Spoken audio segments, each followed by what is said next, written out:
This is Women in PR, a weekly podcast about inspiring women that have embraced PR and made it shine, changing it for the better every day. It's about mentors, founders, researchers, role models, leaders. I am Ana Adi. Women in PR is brought to you by Quadriga University of Applied Sciences in Berlin and professionalpodcasts.com.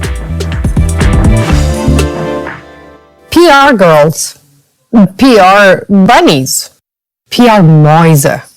What comes to mind when you hear such descriptions of communication professionals? How are they dressed? Dr. Kristin Demetrios is our guest this week. She is the co-editor of the book Gender and Public Relations, Critical Perspectives on Voice, Image and Identity, where she has a chapter dealing specifically with the politics of gender and how these play out in two cases of sexual harassment involving Australian PR practitioners.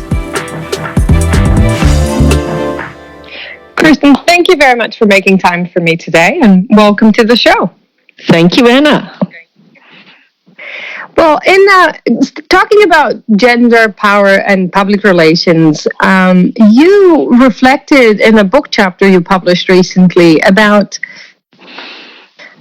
cases of reported sexual harassment in Australia that were brought forward by PR practitioners. What happened there? How did this come about? Well, yes, look, they're quite interesting case studies, and they came to my attention through newspaper reports. Essentially, a couple of court actions were instigated, and there was a lot of commentary, and of course you can read the online comments now, and there was some explosive commentary about public relations, and particularly in one case, about Christy Fraser Kirk and her claims against her employer that really sort of got the public really angry. And there were a lot of sort of really sort of vitriolic kind of abusive comments about women who worked in PR. And I think before I go into that case, it might be a good place to start to really talk about why that interested me. So, there were lots of terms like, oh, she's a gold digger and, a PR slut and all this sort of thing. And I just started to think, well, hang on a minute. We're teaching public relations in a tertiary education institution in a university, and a lot of our work is quite serious and informed by evidence and research, and it just worried me that some of my students were going to encounter some of these very hostile attitudes or very I suppose, supercharged kind of attitudes towards public relations.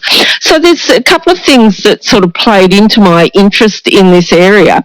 One of them was when I was in PR myself, and as a practitioner myself, I was working in a tertiary education context, not a university, but what we call a TAFE. And, doing public relations was quite diverse. There were a lot of different things. And one day we had a shoot, a photo shoot within the office that I worked. And I remember at the time that the person who came in and who was directing the shoot for the publicity that was for some sort of brochure or booklet or whatever, wanted the woman who was sitting by the reception desk, who was in her 40s and probably a little bit overweight or what have you, to move out of shot, and there was a younger woman in the office, and she it wasn't her role to sit at reception, but she was then asked to sit in for the photo shoot. And I remember I was an observer in this. I was doing other work, and I remember thinking, wow, I feel so uncomfortable about the fact that this older woman has been asked to move out of shot and this younger woman has been asked to move into it. And I think at the end of it, there was this really bad taste in everybody's mouths that something had happened. And we all felt really uncomfortable, but, went back to work and on our way. But it stayed with me. And one of the other things that really sort of I noticed over the years teaching public relations at the university was my first year students would come in, and they were absolutely gorgeous, fresh-faced and excited. And over the course of the 3 years, sometimes, and not every time, I won't say it happened to everyone, but some of the students really seemed to transform from these kind of earthy young women who'd wanted a career in communications to suddenly starting to wear high heels, going for the blonde hair, going for the kind of tanned, PR bunny style. And I used to think, what happened? What happened to you to make you think that you have to dress like that in order to be a professional? And it was those two things that just sat with me for a few years. And I'm not a gender researcher. I've researched in activism and a whole lot of other areas. But I really felt, and I think, as an academic, we have this wonderful privilege to be able to research things that bug us or that don't sit with us. And I just actually started to get really interested in this area for those reasons. I knew there was something that as educators we weren't preparing our students for. And when I started reading about these two cases in the newspaper, about these two PR cases where the essentially cases of sexual harassment, when they were taken up by the media and the explosive commentary came about them, I just thought there was something there that needed to be researched. And it really piqued my interest, and that's why I came to this. So with my colleague Christine Damon, we developed a book proposal for Routledge, which was a series that they were doing in public relations and communication research. And we did publish a book called Gender and Public Relations, Critical Perspectives on Voice, Image and Identity. And in that book, I explored these cases, but I also explored the closed body complex. So I was very interested in dress and fashion and what that actually meant in the workplace. So there are a couple of areas there that I was interested in and that I felt really hadn't had that much attention. So I think just how we dress and what are the hidden codes in that dress are really important and need to be attended to by anyone who's working in PR workplaces. You mentioned something earlier, a PR bunny. Yes. What is that? Well, look, there's this thing of sexy communications, this idea and this comes down to not just how workplaces are encoded through fashion and dress to really sexualize employees, but also this idea of emotional labour, which is a really interesting theory. And I think you mentioned that Liz Yeomans is part of this series, and Liz also wrote a chapter in that edited collection I mentioned that talked about emotional labour. So and again, this is something that we really don't prepare our students for, and that is that when they go out into workplaces, that they are expected to perform emotional labour. So it is about managing people's emotional states, making them feel good, doing all these sorts of things which are considered to be part of the job. So part of that flows through to the way people are expected to dress. They're expected to dress in ways that create that sort of comfort, that they're there to please, and that's part of their role. And, we can see that this is pretty fraught territory because there is, of course, a whole lot of boundaries there that are being sort of blurred, and it's that thing of just saying, well, what is the job and what's legitimate, and what is the hidden kind of work that you're being asked to perform. So, I looked at a lot of websites around how to prepare for public relations, and I very much saw that that there was a very sexualized public relations category. So this PR bunny is a very sexualized PR role, and I think that students need to be aware that this is out there. When somebody puts an ad in for someone in public relations, there could be that this is what they have in mind. So the sorts of things that you use in those sorts of roles are, the little black dress, the sort of, looking at having a tan, teeth whitening, all these sorts of things, using technology as a form of a fashion accessory. There's all sorts of really interesting ways in which you're positioned to, perform emotional labour, and that there is a kind of a sexualized category. So, young, nubile females who might be unmarried, they're the sorts of ideas that are kind of implicit in some of these codes. So there is a theme of sexuality which does recur in some PR work, and I think that, people need to be aware of that, and also be aware of the traps of buying into it. So, it can be very deceptive. So I do think that there's a lot out there that's not being said, and that these codes are unspoken. People don't talk about them, but there is a cultural sort of sharing and interpretation of these codes, which is probably a lot deeper and a lot stronger than a lot of people think. So they set expectations about what you should wear, but also what you should think, and the sort of work that should be performed. And it's one of those things that the more you do it, the more it becomes, self-evident that that's what you should be doing. So it kind of is enforced by these codes, but it also shapes identity, and that leads you to that work. You become good at that work, and therefore you start to see that as your role. So gender and positioning in public relations is really quite powerful, and I don't see a lot of people really lifting the lid on it. I don't see a lot of researchers really being interested, and I myself would like to do more work in this area.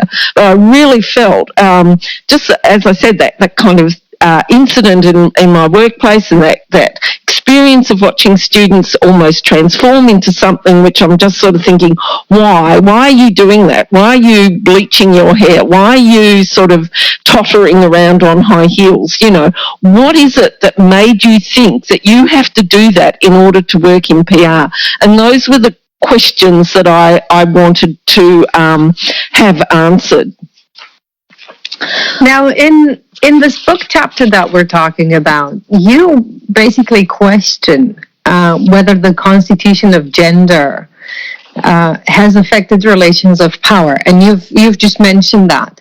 And you also talk about how this could reinforce or produce a sexual relationship, but in the end, what you talk about is inequality. Yes. You're talking about discouraging diversity. How do we get there from wearing heels and pencil skirts to discouraging diversity? Yeah, well, because you become trapped in a kind of identity, which is as I said, it's much more bounded than what one would like to think. So by adopting these codes, you're also adopting the thinking that goes around them, and you're putting yourself in a box. There is... my research did show that over time, people who dress in far less sexualised ways actually get further.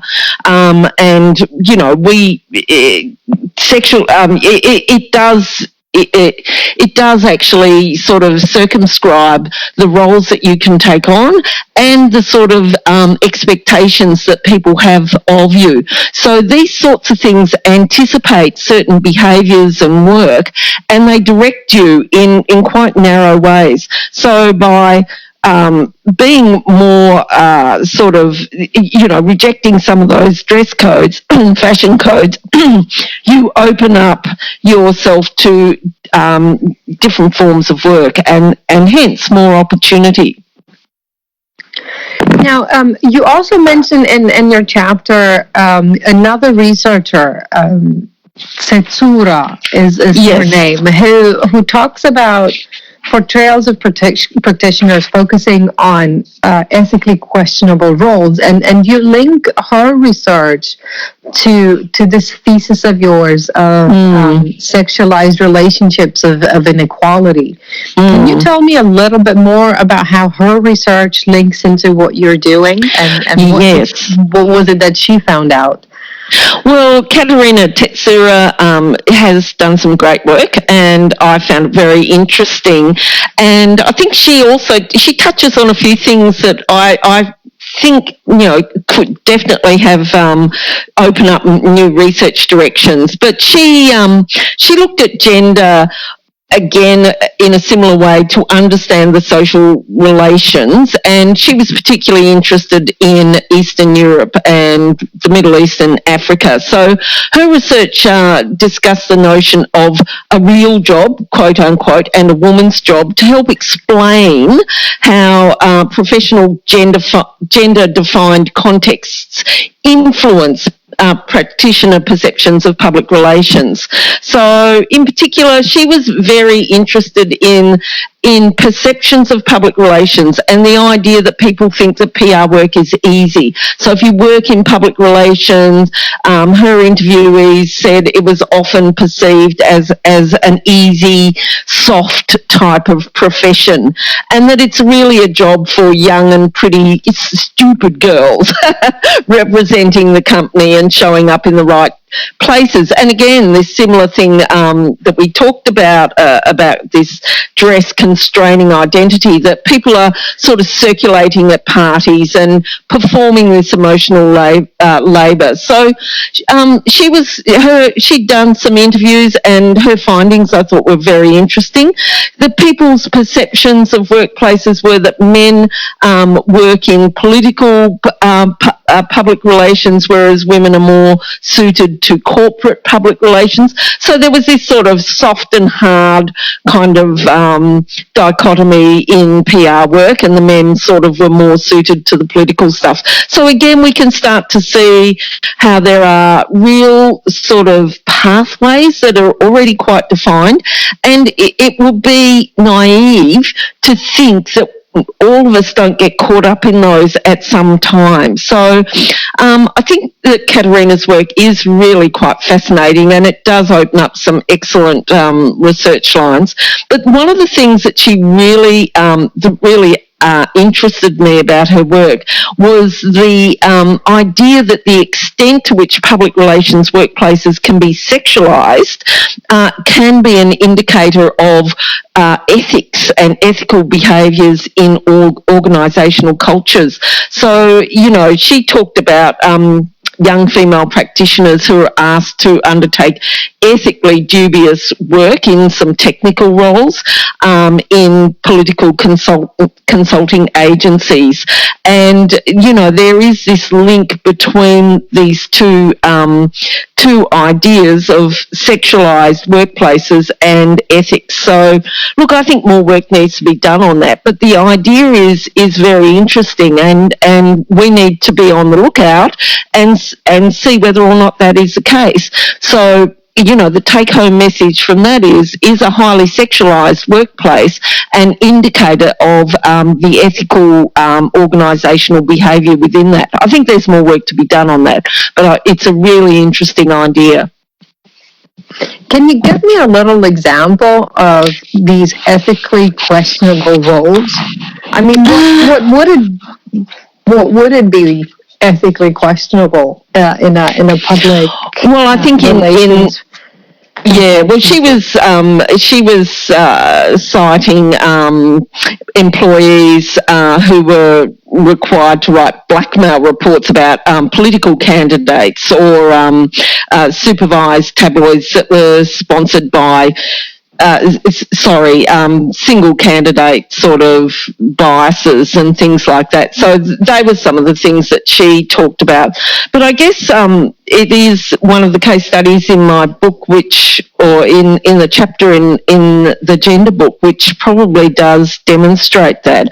So Christy Fraser Kirk was a young public relations practitioner here in Australia who made a claim of sexual harassment in her workplace, which was David Jones. And David Jones is a big sort of retailer that has one of those big department stores that has, fashion and cookware and, you name it, bedding and Manchester and all those sorts of things. So it's quite well known here in Australia. It's been around for a very long time, and, it's known for the quality of its merchandise and its service, designer fashions, and it's won accolades for setting high benchmarks in retailing and all those sorts of things. So it's got a very strong national profile. So she put in a statement of claim when she went to court over this sexual harassment, and she had studied and worked in public relations before she applied for a job. But she was successful in getting a job in public relations at David Jones, and according to her statement of claim, she was told that she would be fantastic fit for the organisation, and that there was a largely female workforce, but she would be a big part of that. So she claimed that her boss of David Jones, the chief executive officer there, made unwelcome comments of a sexual nature to her. So he also made unwelcome sexual advances, grabbing her and sending her inappropriate texts. And significantly, she claimed that some of this behaviour took place within metres of her general manager of public relations. So according to Christy Fraser Kirk, when she raised this with her PR manager, she was told that the manager had seen this happen with other employees who had similar experiences, and her manager told her that next time it happens, just be very clear and say no, Mark, and he'll back off. So that's what she was told. So she wasn't really taken seriously, and she felt that as a result of her experiences, she suffered humiliation, distress, and anxiety, and loss of opportunity and promotion. So she was claiming that there was damage to her personal and her professional reputation. Now, she did make, and one of the controversial things about this particular case was that she made quite a large claim for compensation for this, and it was she claimed 5% of her CEO's earning over a period of time, and I think it was that amount, which was a staggering 37 million Australian dollars, that tipped a lot of public sentiment against her, even though she had said that she would donate the money to a charity. So the news reports of the case were very mixed. There were a lot of salacious discussion of the sexual conduct in the case. The descriptions of Fraser Kirk were centred on her youth and her naivety and her ambition, and there were a lot of comments such as, I think I'd said she was a gold digger, that she was working her way up the corporate ladder, that this was sort of, she was out for revenge, and it was, she was disgruntled for some reason, and that it was unfair. So the public relations workplace was represented as a complex one. It was very busy, largely female, but it also had a very strong hierarchical element, which was gender-based. And she was, according to her, she was warned about the mostly female workplace. It could be quite cliquey before she even got the job. So, it was apparent that the workplace wasn't straightforward, and that there was this blurring of the boundaries between what was the professional work of the communications person who was a PR person, and, you know, how it tipped over into this kind of emotional labour that was performed at events and those sorts of things, and how in those events she was subject to unwelcome sexual advances or sexual comments from her CEO. So there was a lot of that, and it did point to a very relaxed ethical culture in the public relations department where, and I think some of the comments, especially from her manager, who she raised this with, showed that behaviour was expected in a way, and it was tolerated. So, you know, it does point to a workplace culture which, you know, I'm not comfortable sort of sending some of our students into without warning them about, look, you know, these things can happen. So, as I said, there was a whole range of different responses to her claims, but to some extent the media reports tend to trivialise her and to some extent say it was her own fault, she was inexperienced, she was misguided, all those sorts of things. Now, this all happened quite some time, so this case occurred in 2010, so this is a long time before the whole Me Too movement came in, and she really went out on a limb with all these sorts of things. She didn't have the sort of backing there of some of the culture at the moment where we see a lot of support for women who make these types of claims. So, yeah, as I said, she did cop a lot of nasty feedback from a range of people and a very mixed reception from the journalists covering the case. So I think it's, you know, it's fair to say that there are some very strong views out there about PR. Do you think, you said this happened in 2010, and you did allude to a changing of context, a little bit of perception with the Me Too movement. Do you think the outcome of this case would have been different had it played last year or even this year? Yeah, that's a really good question. Yes, I do. I think that there's been a lot of new ground broken, and that would make the reception a lot better. Just hang on a sec. Sorry. That's okay. That's okay. Yeah, look, I think so, yes. We've seen a lot of really interesting people come out over the last couple of years and make a really strong representation about what has happened to them. We certainly have in Australia, and I know that it's the same in Europe and in America. But I think that always there will be a sort of a backlash. I don't think those things are going to go away very quickly. And I also think that there's an increasing sort of propensity to move away from trade union represented workplaces, and I think that that's a trend that's happening in a lot of OECD countries like Germany and like Australia. And we are seeing rates of unionisation drop quite dramatically. And I had a look, at our Australian social trends through the ABS here, the Australian Bureau of Statistics. And in 1997, in communication, 60% of those people in that area were in the private sector were unionised, and now it's only 28%.